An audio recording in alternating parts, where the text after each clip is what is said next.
Ever wish your readers would dive deeper into your amazing WordPress content? Let's unlock that potential with a stunning Read Also This section.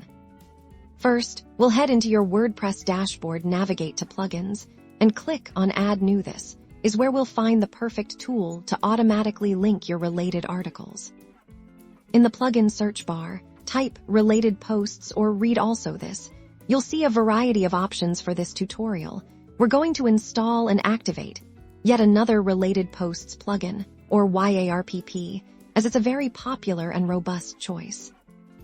Once YARPP is activated, you'll find its settings under the Settings menu in your dashboard. Click on YARPP to get started. Here, we can customize how your related posts appear. You can choose between displaying them as thumbnails with titles, or just as a simple list of links.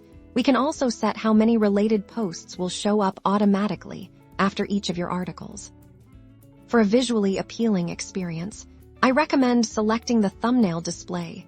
This will automatically pull in a relevant image from your post to make the Read Also This section more engaging.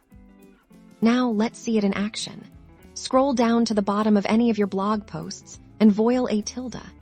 Your Read Also This section is live. This not only keeps your visitors hooked, encouraging longer site visits, but also helps them discover even more of your valuable content. It's a win-win for engagement and discoverability.